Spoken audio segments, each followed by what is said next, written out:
उसने कहा वह अपने मन ही मन में बड़े बड़े ऑफिस, बिल्डिंग, फैक्ट्रीज और स्टोर्स की पिक्चर बनाया करता था। वह यह प्रैक्टिस रेगुलर और डिसिप्लिन्ड वे में करता था। एक कंट्रोल इमेजिनेशन के साथ वह जानता था कि रेगुलर, कंट्रोल्ड और डिसिप्लिन इमेजिनेशन से वह अपने सपनों को पूरा कर सकता है। अगर दोस्तों आप भी अपने सपनों को पूरा करने चाहते हैं तो हमारी ऑडियो बुक समरी को लास्ट तक ज़रूर सुनें। हेलो दोस्तों, बुक समरी अरविंद में आपका स्वागत है। आज हम जिस बुक पर बात कर रहे हैं उसका नाम है बिलीव इन योरसेल्फ, जिसको लिखा है जोसेफ मर्फी ने, जो हमें सिखाती है खुद पर विश्वास करें, सब कुछ मिलेगा। सेल्फ कॉन्फिडेंस बनाने का तरीका, सफल कैसे बने, खुद को बेहतर बनाने के लिए क्या करें, अपने दिमाग को पूरा करने के लिए इस पावर का यूज करें और अपने सेल्फ कॉन्फिडेंस को कैसे बढ़ाएं। ये सारी चीज़ हम believe in yourself Joseph Murphy द्वारा सीखने वाले हैं। दोस्तों, अगर आपने अभी हमारा चैनल सब्सक्राइब नहीं किया है तो चैनल को सब्सक्राइब और बेल आइकन को प्रेस कर दें, जिससे आने वाली नई वीडियो की नोटिफिकेशन आपको मिलती रहे। खुद को बेहतर बनाने के लिए भरोसा खुद पर रखो तो ताकत बन जाती है और दूसरों पर रखो तो कमज़ोरी बन जाती है। क्या आपका अपने ऊपर से विश्वास उठ गया है? क्या आपने अपने सबकॉन्शियस माइंड पर विश्वास करना छोड़ दिया है क्योंकि वह आपके सपनों को पूरा नहीं कर पा रहा है, या फिर आप अपने सबकॉन्शियस माइंड से सपनों को पूरा करना चाहते हैं? क्या आप अपने टैलेंट और कैपेबिलिटी का अधिकतम प्रयोग करना चाहते हैं लेकिन आपको सही तरीका नहीं पता है? अगर इसमें से किसी भी सवाल का जवाब हाँ है तो यह बुक समरी आपके लिए बहुत काम की होने वाली है। इसमें हम पावर ऑफ सबकॉन्शियस माइंड के best selling author Joseph Murphy की काफ़ी छोटी लेकिन काफ़ी पावरफुल बुक की समरी पढ़ने जा रहे हैं। इस बुक का नाम बिलीव इन योरसेल्फ है। ऑथर ने इस बुक में हमें बताया है कि हमें अपने आउट वर्ल्ड को जीतना या अचीव करने से पहले हमें अपने इनर वर्ल्ड से जीतना होगा। खुद के इनर वर्ल्ड से जीतने के लिए आपको अपने अंदर के बिलीव सिस्टम को इंक्रीज करना होगा, क्योंकि जब तक आप खुद पर बिलीव नहीं करेंगे तो आप पर इस पूरे वर्ल्ड के 700 करोड़ लोग कैसे बिलीव करेंगे।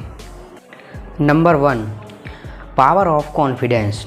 हम सभी लोगों के पास एक कुदरती शक्ति है, लेकिन हम उस शक्ति को तब तक महसूस करते हैं जब तक हम अपने दिमाग से चीज़ों को समझने और देखने का तरीका बदलते हैं।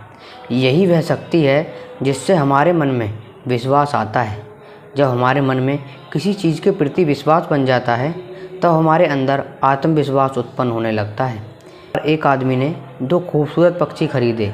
उसने अपने माली से कहा कि वह इन दोनों पक्षियों को प्रशिक्षित करे। थोड़े दिनों के बाद माली ने देखा कि उन दोनों पक्षियों में एक ने उड़ना सीख लिया जबकि दूसरा पक्षी उड़ नहीं पा रहा था। मतलब उसने कभी उड़ने की कोशिश ही नहीं की, वह हमेशा डाली पर बैठा रहता था।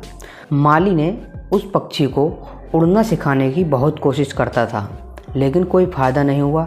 एक दिन जब मालिक ने उन दोनों पक्षियों को आसमान में उड़ते हुए देखा तो वह बहुत आश्चर्य में पड़ गया। उसने माली से पूछा, तुमने ऐसा क्या किया? तब उस माली ने कहा, मैंने इस पक्षी को उड़ाने के लिए कई प्रयास किए, लेकिन यह कभी उड़ने की कोशिश नहीं करता था, इसलिए मैंने उस डाली को ही काट दिया जिसमें वह बैठा करता था, ताकि उसी प्रकार ज़्यादातर इंसान हमेशा अपने दुखों के साथ चिपके रहते हैं। वह कभी ये सोचते ही नहीं हैं कि इन दुखों के बिना ज़िंदगी कैसे होती है। हर इंसान की ज़िंदगी में दुख आता है तो नकारात्मक सोच उस पर हावी हो जाती है। उस समय उसको न अपने आप पर, न दूसरे लोगों पर, न ही ब्रह्मांड की शक्ति पर विश्वास रहता है। ऐसी परिस्थिति में उसके पास 2 ही रास्ते बचते हैं। पहला, वह अपने मन की बात को मानकर निराशा के समुद्र में डूबा रहे। दूसरा, उस दुख को ख़त्म करने के लिए रास्ता खोजे। अच्छा सोचने से हमारा दिमाग हर समस्या का समाधान खोज ही लेता है। हमारा दिमाग वह शक्ति है जो हर सच्चे झूठे सपने को किसी न किसी तरीके से सच ही कर देता है। फिर जब आप अपने गोल के बारे में पूरी तरह से सोच लेते हैं, मतलब उसके बारे में निश्चित हो जाते हैं, तब आपका दिमाग उस सोचे हुए सपने को सच मान लेता है। जिस चीज़ को हमारा दिमाग पूरी तरह से एक्सेप्ट कर लेता है वह चीज़ निश्चित रूप से घटित होती है। अगर आप विश्वास करते हैं कि आप सफल होंगे तो आप निश्चित रूप से सफल होंगे, लेकिन अगर आप विश्वास करते हैं कि आप सफल नहीं होंगे तो यकीन मानिए आपको असफलता ही हाथ लगेगी। यानी सारा खेल मन के विश्वास का है। अगर किसी जानवर को एक तालाब में डाल दो तो वह तैरकर निकल जाएगा, जबकि अगर आप किसी ऐसे इंसान को तालाब में डाल दो, तैरना नहीं जानता है, तो वह डूब जाएगा। लेकिन ऐसा क्यों? तो ऐसा इसलिए क्योंकि उस जानवर को यह विश्वास होता है कि वह तैरकर पार हो जाएगा, इसलिए वह पार भी हो जाता है। जबकि इंसान को तैरना नहीं आता है, वह अपने मन में विश्वास भी नहीं कर पाता है कि वह सच में तैरकर नदी को पार कर सकता है, इसलिए वह डूब जाता है। कि यह इंसान ऐसे समय में भी नेगेटिव चीज़ को सोच रहा है।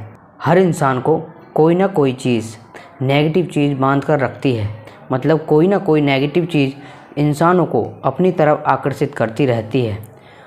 जिस दिन आपने उस डाली की तरह अपने आप से नेगेटिव चीज़ को दूर कर लेंगे, उस दिन आपकी ज़िंदगी में बदलाव आना शुरू हो जाएगा। Number 2, your feeling are your biggest weapon. आपकी फीलिंग ही आपके लिए सबसे बड़ी वेपन है। जब आप अपने लाइफ की सबसे बड़ी गोल सेटिंग और उसे विजुलाइज करते हैं, तब आपको वहाँ पर अपने इमोशन को जोड़ना होगा। ऑथर ने यहाँ पर भी कुछ चीज़ें नोटिस की हैं।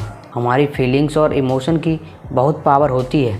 हम जब अपने डिज़ायर को इमोशन और फीलिंग से कनेक्ट करते हैं, तब वहाँ पर बहुत बड़ा रिजल्ट मिलता है। अगर आप ऐसे टारगेट सेट कर रहे हैं जो आपको मोटिवेट नहीं करता है, तो आपके लिए वहाँ पर फीलिंग्स को लॉन्ग टर्म में कनेक्ट करना चैलेंजिंग लगेगा।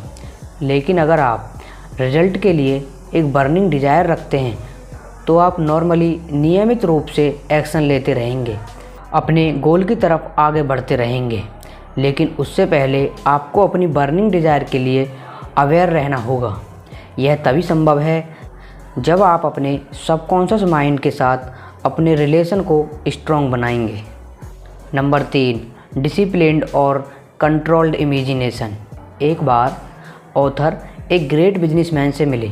उस ग्रेट बिजनेसमैन ने ऑथर को बताया कि कैसे उसने अपने बिजनेस की शुरुआत एक छोटे से स्टोर से की थी। उसने कहा कि वह बड़े बड़े सपने देखता था। वह बहुत ही बड़ा ड्रीमर था। वह सोचता था कि उसकी एक बहुत बड़ी कंपनी हो जिसकी ब्रांच पूरे देश में फैली हो। उसने कहा वह अपने मन ही मन में बड़े बड़े ऑफिस, बिल्डिंग, फैक्ट्रीज और स्टोर्स की पिक्चर बनाया करता था। वह यह प्रैक्टिस रेगुलर और डिसिप्लिन्ड वे में करता था। एक कंट्रोल्ड इमेजिनेशन के साथ वह जानता था कि रेगुलर कंट्रोल और डिसिप्लिन इमेजिनेशन से वह अपने सपनों को पूरा कर सकता है। इससे वह अपने अंदर एक मैजिकल एनर्जी को फील करता था। इससे उसे काम करने की इंस्पिरेशन और मोटिवेशन मिलती थी। धीरे धीरे वह अपने गोल की तरफ बढ़ने लगा। वह लॉ ऑफ अट्रैक्शन की पावर से वह सब कुछ अट्रैक्ट करने लगा जिसकी उसने एक कंट्रोल्ड इमेजिनेशन की थी। उसने लॉ ऑफ अट्रैक्शन को यूज़ करके अपने सपनों को रियलिटी में बना लिया। उसने वह सब कुछ पा लिया जिसकी उसने कंट्रोल्ड इमेजिनेशन की थी। इसे हम एक डिसिप्लिन इमेजिनेशन भी कह सकते हैं।